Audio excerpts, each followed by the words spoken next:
Sí, mi amor. Había dos mundos totalmente distintos.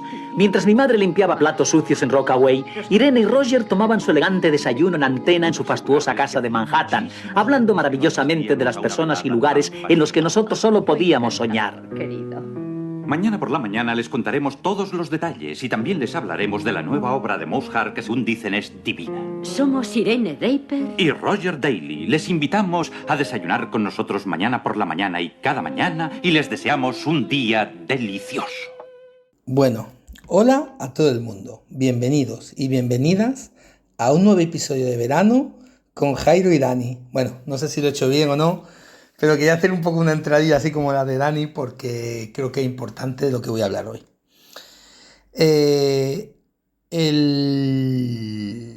audio que voy a pasarle a Dani hoy va a ir sobre un poco de esas certezas que convertimos sin darnos cuenta en verdades absolutas. Y bueno, ya sabéis que yo no soy de verdades absolutas. Nunca lo he sido, nunca lo seré.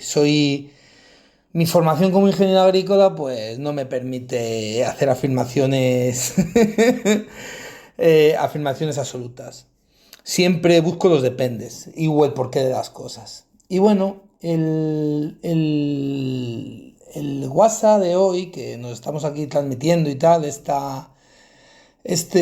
por así decirlo, duelo entre Dani y yo, viene a colación de un comentario de la comunidad de Dani Cultura, de nuestro querido Alejandro, en el cual venía a decir que, bueno, estábamos hablando debatidamente, como se suele hablar en el grupo de Dani Cultura, que si no lo conocéis en Telegram, pues os animo a que os apuntéis, que sigáis el canal de Dani y ahí os dice cómo podréis llegar a su grupo de Telegram. Es una comunidad muy, muy sana y en la cual se aprenden muchas cosas. Todos aprendemos. Es una comunidad que suma. Y bueno, a lo que voy, no quiero desviarme mucho del tema. Alejandro comentaba que, bueno, como estábamos hablando de mostaza, tenía una duda. Que era que la mostaza, claro, tiene un efecto nematicida. En este caso hablábamos de mostaza blanca, ¿vale?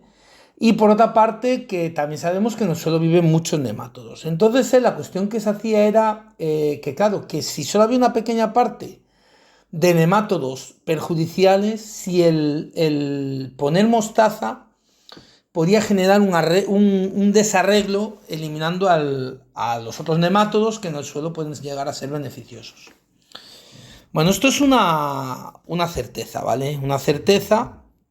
Claro, yo en ese momento le contesté que eso era una afirmación muy, muy atrevida para mí. Pero claro, él no estaba haciendo una afirmación, estaba haciendo una pregunta, pero bueno, yo al final lo que leo entre líneas de ese comentario muchas veces es que, y bueno, Alejandro, y ahora os contaré más, porque claro, yo en mi canal de YouTube subí un vídeo precisamente sobre el tema de los abonos verdes, de ciertas afirmaciones que veía en redes, que no eran mentira, pero no eran verdades absolutas. Y bueno, voy a meterme en chicha, ¿vale? En lo que se refiere a esta cuestión que me decía Alejandro. Bueno, al final la certeza es que sí, que es cierto que la mostaza blanca pues tiene un efecto nematicida.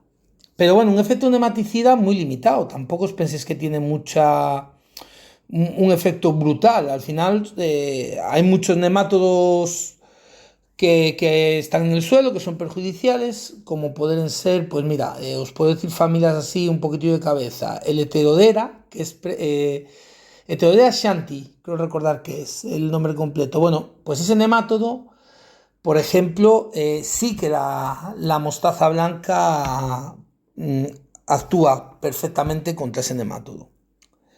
Luego, pues bueno, pues tenemos otros nemátodos, como serían los de la familia Globodera, que hay varias especies que ahora no recuerdo. Y por ejemplo, fijaos, en este caso, ninguna mostaza tiene efecto, no tiene acción sobre estos nemátodos.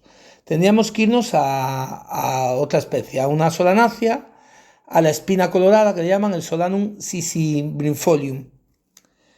Pues fijaos ya, ante un nemátodo como el globodera no nos valdría la mostaza.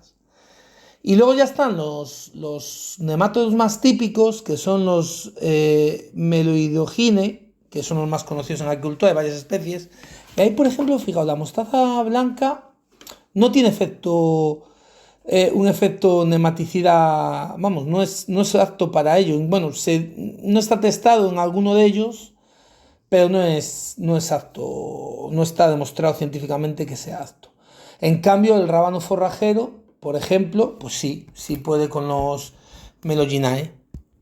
Por lo tanto, claro, ahí vamos que, claro, hacemos una generalidad, que es una certeza de que una crucífera es nematicida, generalmente son nematicidas, pero no podemos tomarlo como una verdad absoluta porque realmente no está haciendo un efecto global, general, curativo, me ha dado la solución y tal.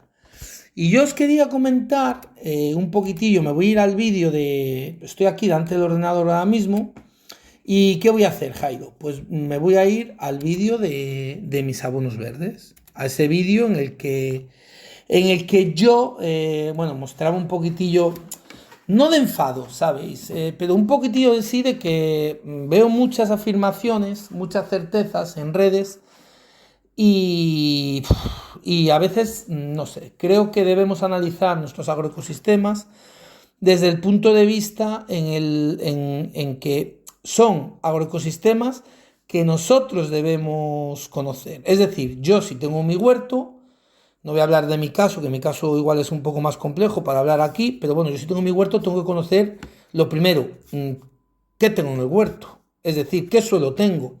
Si tengo un suelo arcilloso, si tengo un suelo calizo, si tengo un suelo arenoso. ¿Por qué? Pues porque es importante, pues incluso pues, para el tema de nutrientes, para el tema de riego. Si tengo un suelo pobre en materia orgánica, si tengo un suelo rico en materia orgánica. Al final, si no conocemos lo que nosotros tenemos entre manos, pues raramente vamos a poder hacer un efecto favorable y raramente vamos a poder generar de la certeza que vemos en redes o la certeza que leemos en libros o la certeza que vemos en todas esas certezas que nos inundan constantemente, que es que hoy en día solo meterte en el buscador de Google, poner cualquier cosa nos va a dar pues unas respuestas que son para mí generales, no nos van a dar la solución a lo que nosotros podamos tener. Y bueno, yo en este vídeo que os decía de los abonos verdes, hablaba de varias cosas. Hablaba, por ejemplo, del tema del balance de carbono, ¿vale? ¿Por qué? Pues porque al final, yo sabéis que mi sistema labro, pero claro, el laboreo es otra cosa. Igual es un debate que se afirma que el laboreo, es una certeza que el laboreo consume carbono, que el laboreo rompe el suelo, que el laboreo mata la vida del suelo, pero claro, yo muchas veces esa certeza la veo como muy sesgada. Pues yo, por ejemplo, sí es cierto que al labrar pierdo carbono, pero claro, yo también pensad en mi agroecosistema, ¿vale? Vamos a ver de mi agroecosistema. Pensad que yo recolecto semanalmente, a veces 2 veces a la semana, algún pimiento. Y yo tengo pasillos de donde pasan los carros de recolección, pasa la gente. Ahí se produce un pisoteo y una compactación del suelo brutal. Brutal. Es decir, yo si ese suelo no lo rompiera, lo que no hago es hacer un volteo de horizontes. Es decir, yo solo hago el laboreo en la suela de labor. ¿Y qué hago? Pues bueno, como pongo abonos verdes, aprovecho ese laboreo pues para enterrar ese carbono, que se vaya descomponiendo y tal. Es un poco también, más debates que me surgen o más cosas que me surgen en la idea, es un poco pues cuando hablamos del tema en el caso de abonos verdes, también había alguna pregunta por ahí en el vídeo mío precisamente que os quiero responder, que es la de todo buen amigo de ambas comunidades, la de Marta Tanca. Decía si las adventicias no son un abono verde en sí, que se estaba calentando la cabeza con eso. Bueno, Marc, mira, las adventicias... Hay otra práctica que sería el barbecho. Y el barbecho consiste en dejar la tierra en descanso, dejas que las plantas que te vayan saliendo, pues las dejas crecer, dejas su desarrollo, y bueno, al paso de 1 año, 2 años o lo que tú quieras dejarlo en barbecho, pues puedes manejar esas adventicias como si fuera un abono verde. No llega a ser un abono verde en sí, pero sí que es verdad que tampoco es una práctica mala. Incluso, de hecho, puedes dejar las adventicias crecer, segarlas, al año siguiente que te vuelvan a salir más, segarlas y así hasta que quieras poner en funcionamiento tu bancal. ¿Eso es una verdad absoluta? Pues tampoco una verdad absoluta, es una certeza que te van a ayudar. De hecho, muchas veces cuando tenemos un terreno nuevo, el fijarse en las plantas que nos van saliendo es súper fundamental porque nos pueden indicar muchas cosas. Suelos muy nitrificados, escaso como la ortiga, suelos muy pesados cuando nos sale, por ejemplo, la correguela, la sagitaria, esa enredadera que se lía a los cultivos, a veces los llega a asfixiar. Bueno, en fin, hay muchas maneras de observar y muchas maneras de manejar nuestro agroecosistema. Pero cuidado con las certezas, porque las certezas no son verdades absolutas. Y repito, lo digo desde el punto de vista de que para mí ver la agricultura o ver cualquier agroecosistema debe hacerse de manera global. No podemos pensar que una acción nos va a dar el éxito. Y es verdad que últimamente veo muchos canales que, por ejemplo, bueno, una cosa que me repatea es, y yo que soy muy defensor del control biológico, el método definitivo para acabar con el pulgón. Y bueno, y aprovechamos pues para echar un jabón potásico. ¿El jabón potásico mata el pulgón? ¿Es cierto? Sí es cierto. ¿Es una solución absoluta? Pues no, porque como es un producto que mata por contacto, solo te va a matar el pulgón que mate por contacto. Y aparte, si toca algún auxiliar, como es un producto que asfixia, por así decir, la cutícula del insecto, insectos de cutícula blanda van a sufrir la muerte, sean beneficiosos, porque al final no es un producto que sea selectivo. Entonces, ¿es una certeza que el jabón potásico mata? Sí. ¿Es una verdad absoluta que con jabón potásico no vas a tener pulgón? Pues no es una verdad absoluta. Bueno, yo me gustaría también, porque creo que he abierto un meloncillo, no sé si muy grande, muy pequeño, me gustaría pasarle la pelota a Dani. ¿Y por qué? Pues porque, bueno, precisamente Dani me parece una persona muy honrada, por eso me encantan sus vídeos, porque de las certezas que él tiene, prueba, ensaya y enseña el error. Es decir, esas secciones en los vídeos de Dani de fallos del sistema, a mí me encantan porque realmente demuestra que no hay un camino para llegar a un sitio. Es decir, fijaos que todos los caminos llevan a Roma y en parte a veces es cierto. Hay muchos caminos para llegar a nuestro objetivo. Lo que tenemos que saber es qué buscamos. Y por favor, debemos ser conocedores de lo que nos rodea, de en qué clima estamos. Debemos ser conocedores de qué especies tenemos a nuestro alrededor. A mí la sintrópica es una agricultura que me encanta. Es una agricultura que la entiendo, me gusta y tal. Pero también veo mucha sintropía en Europa que viene de las certezas o verdades de Sudamérica, por ejemplo. Y fomentan ciertas prácticas de especies vegetales para poner y tal, que no son muy convenientes. Por favor, tened en cuenta que aquí tenemos buenas especies adaptadas al clima y podemos echar mano de ellas y que nos den un resultado excelente. Y bueno, creo que voy a dejar a Dani un poquitillo que cuente él qué opina un poco de estas certezas o qué opina él de las verdades absolutas, si existen o no existen. Y espero que la tercera charla veraniega, el tercer episodio veraniego, siga siendo de tanto interés como estos que estamos proponiendo. Venga, ahí os dejo entomopáticos y bueno, a todos los miembros de la comunidad de Danicultura, aquí me tenéis para lo que queráis, ya lo sabéis. Aguarda, pequeña, estoy orgulloso. Lo llevas muy bien. Ringo también está orgulloso. Casi hemos acabado. Dile que estás orgulloso. Lo estoy, Honey Bunny. ¡Te quiero! Y yo a ti, Honey Bunny. Hola a todo el mundo, a la comunidad de Entomopatía con Jairo, a la comunidad de Dani Cultura y hola, Jairo, ¿qué tal estás, tronco? A ver, por partes. Un melón dice que ha abierto uno. Pero si has abierto un melonar entero, Jairo.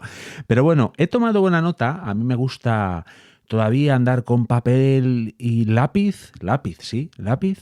Y he ido apuntando toda una cara de una cuartilla con muchas cosas. He anotado aquí verdades absolutas, recetas únicas absolutas. Bueno, muchísimas cosas muy interesantes, por supuesto. Y bueno, pues vamos a empezar a desgranar todo este asunto. Vamos a ver.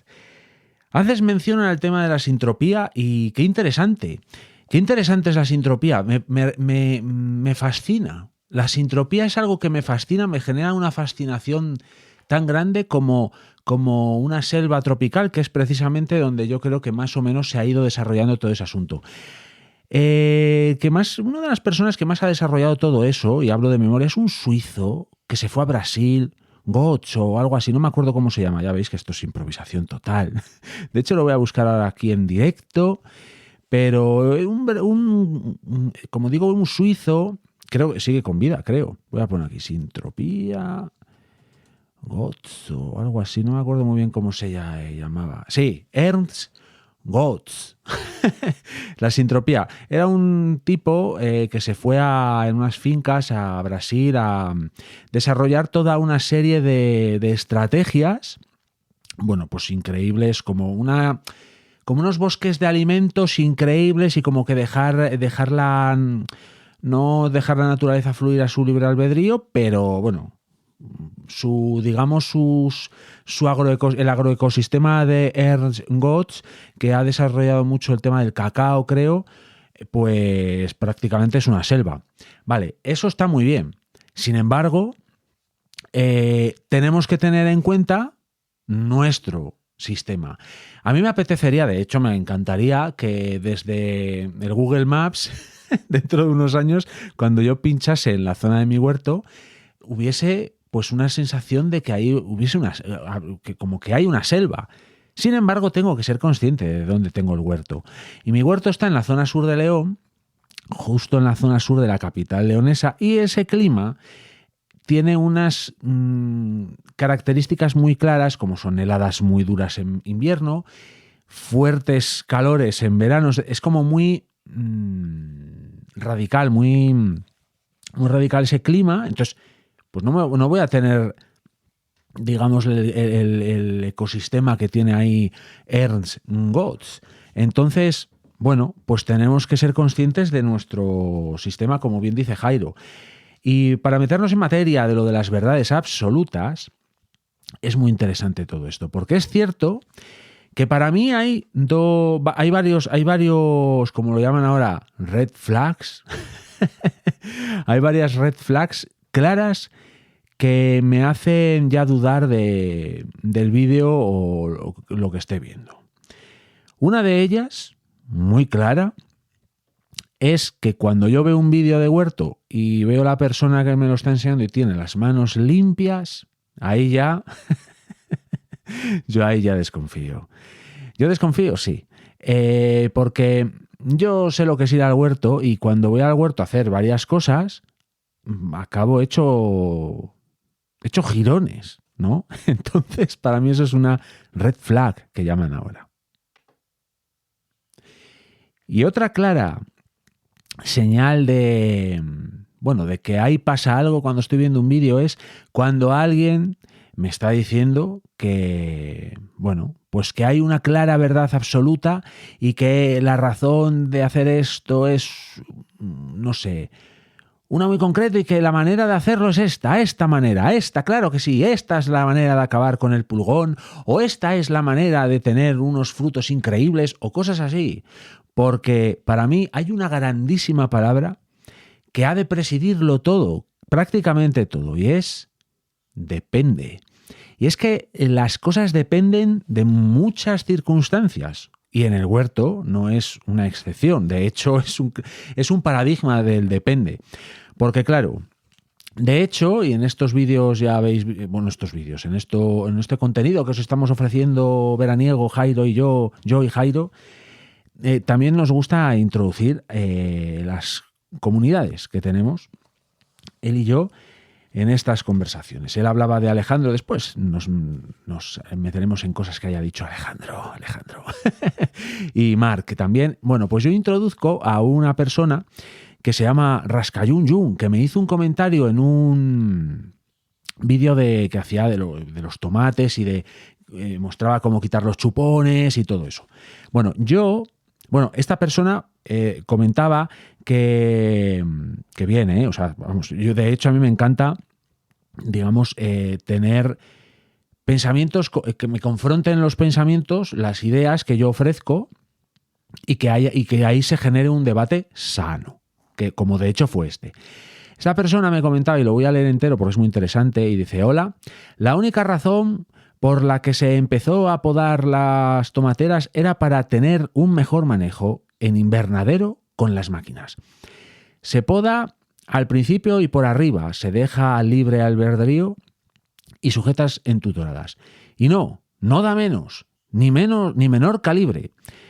Eso va con la genética, manejo de riego y nutrientes. Salud, vale, de acuerdo.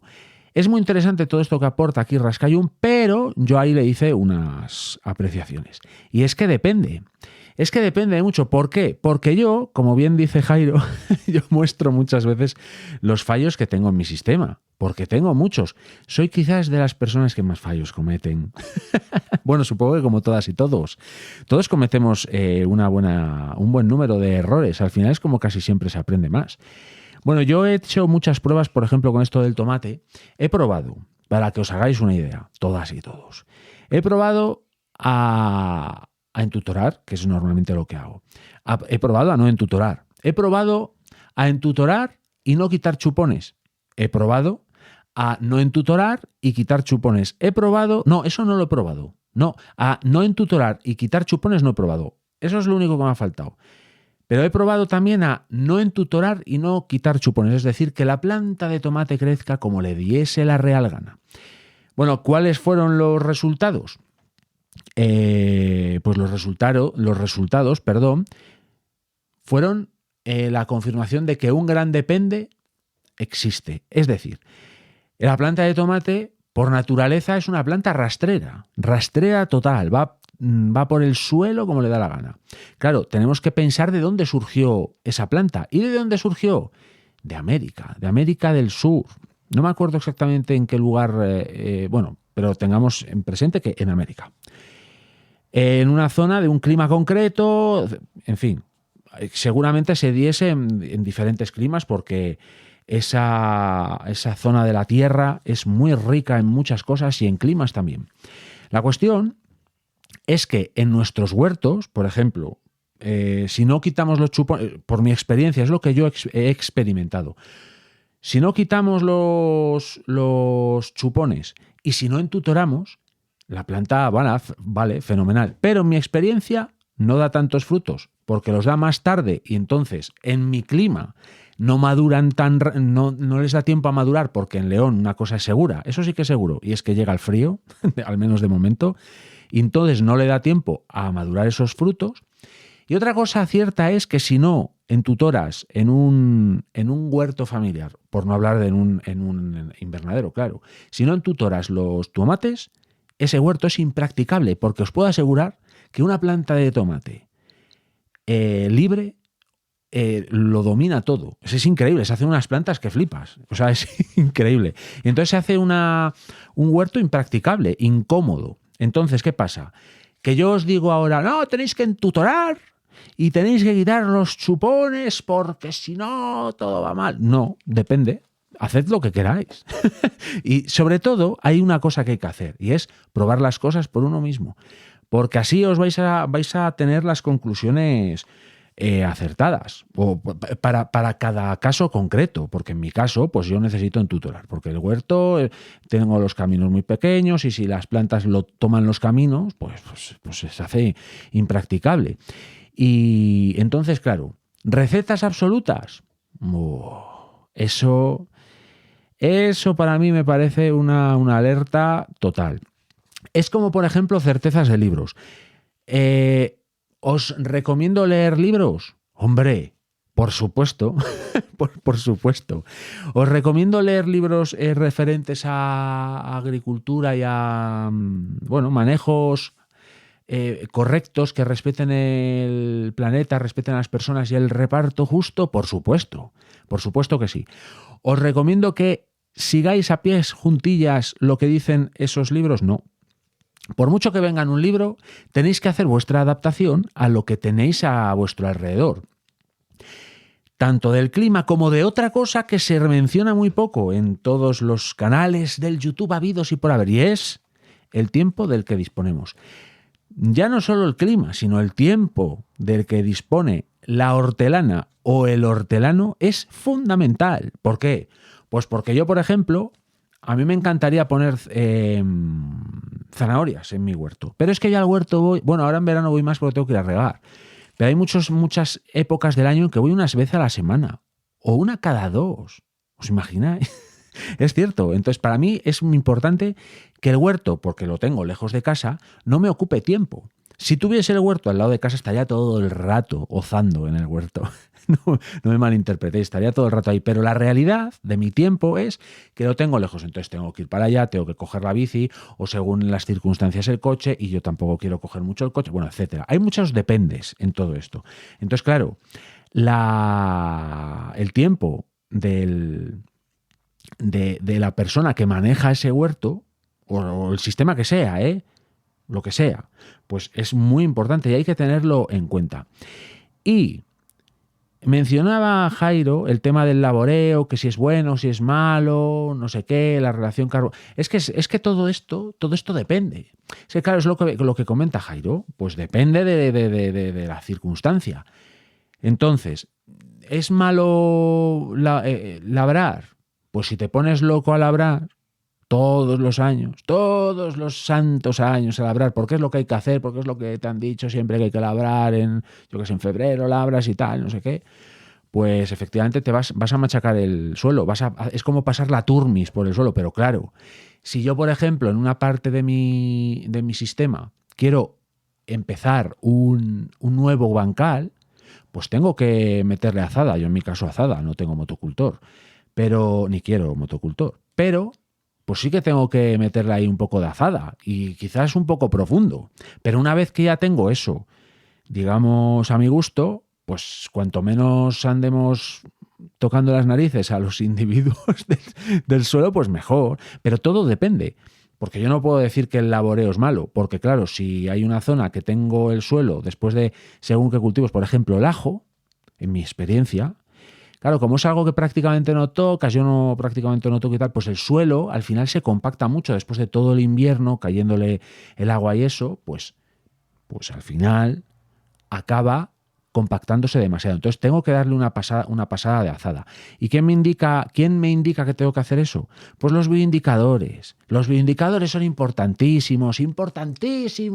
Eso que decía Marta Tanca, una persona de ambas comunidades, pues eso, que si pueden considerarse las hierbas adventicias abonos verdes, pues depende, pero yo sí verdad que para mí forman parte de eso, porque al final las voy a integrar en el suelo y al final me van a servir de bioindicadoras. Entonces, si veo que hay muchos cardos y yo qué sé, pues plantas así como con pinchos, ¿qué me indican? Que no quieren que las toquen, quieren completar su ciclo. Entonces eso es que seguramente le falte carbono al suelo.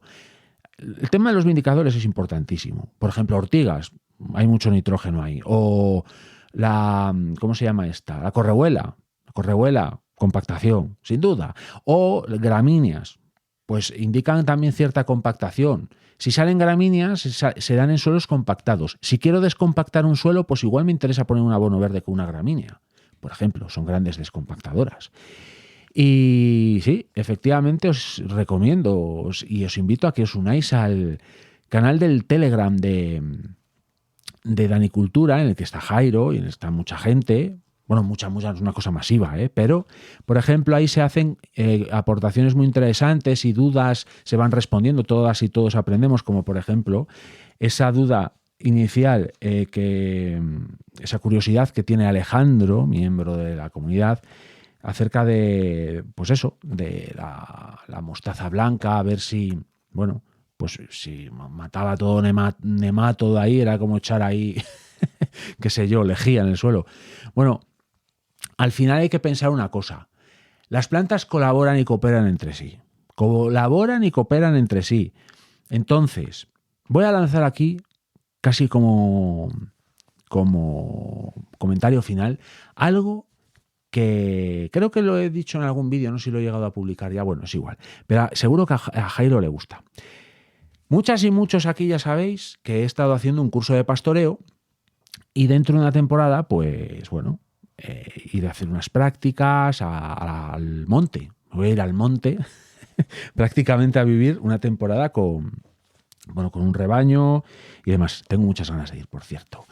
Bueno, la cuestión es que yo ya he ido, ya en su momento fui a acompañar al rebaño al puerto. Bueno, en fin, eso es otro tema. Sin embargo, ahí había varias personas que acompañaban al rebaño de una asociación que se llama Bionomía, y bueno, en fin, hablando de diferentes temas, porque como todo, el tema del pastoreo también ha ido evolucionando. Y esta evolución pues va, por ejemplo, en la gestión de pastos. Y la gestión de pastos es importantísima y se basa mucho en observar los bioindicadores que hay en el suelo, porque eso nos indica cómo está pues ese terreno, qué plantas van a favorecer la alimentación de los animales. Bueno, en fin, hay que hacer rotaciones de zonas de pastoreo para evitar que los animales coman el rebrote que más o menos sale al tercer día, porque si no se castigan mucho los suelos y bla, bla, bla. Bueno, os volvería locos y locas aquí a comentaros este tipo de cosas, que es súper amplio y el tema del pastoreo ha evolucionado mucho. La cuestión es que varias de esas personas, bueno, pues hablando de ciertas cosas, sacaron un tema y es que estaban haciendo un estudio, o habían hecho un estudio, precisamente de los tomates. Y estaban estudiando a ver qué relación tenían las plantas de los tomates con las adventicias que tenían alrededor. Entonces, la práctica habitual, pues ya veis que es muchas veces dejar un huerto que parece tierra y las plantas hortícolas. Hay que eliminar las adventicias, que encima las llaman malas hierbas. Bueno, en fin. Yo ya sabéis, para los más habituales, que mi huerto, pues bueno, es como cultivar en medio de un prado en el que hay muchas plantas adventicias, muchas plantas espontáneas y además las hortícolas. Un poco así, más o menos, porque sí es verdad que las tengo, tienen un trabajo, hay que controlarlas porque si no se va de madre y bueno, hay que tener cuidado. La cuestión es que ese estudio que estaban haciendo, en ese estudio observaron que las plantas de los tomates no se veían afectadas por las plantas adventicias, solo en una época, en un momento. Veis que aquí incluso también hay un depende. Y es en la floración. La floración sí que veían que tenían tenían cierta competencia. Es decir, seguramente lo que observaron, no sé dónde estará el paper para observar ese estudio, pero lo que me dijeron, de viva voz, tradición oral, es que cuando las plantas de tomate estaban en floración, pues sí es verdad que sufrían cierta competencia de las plantas adventicias que tenían alrededor y tenían menos productividad. Sin embargo, aquí hay otro depende. Si estamos hablando de que tenemos un invernadero, una explotación profesional y necesitamos producción, porque nos están apretando las clavijas, un fondo de inversión o lo que sea, o un propietario, pues claro, tenemos, pues al final, pues tenemos, yo qué sé, pues hay unas implicaciones que tenemos que cubrir. Bueno, en fin, ya sabéis a lo que me refiero. Es el mercado, amigo. Pero si tenemos un huerto familiar, ¿cuál va a ser la diferencia? ¿Que tenga media docena de tomates menos al final, o qué sé yo, 15 tomates menos al final de temporada? Bueno, pues igual, yo prefiero que haya más plantas adventicias que van a generar refugio para los insectos auxiliares, van a generar materia orgánica en el suelo, van a generar vida en general. Entonces, bueno, todo depende. Así que, como resumen, las verdades absolutas Así que nada, esta ha sido mi conclusión. Gracias a todas y a todos. Chao. Somos Irene Draper y Roger Daly. Les invitamos a desayunar con nosotros mañana por la mañana y cada mañana y les deseamos un día delicioso.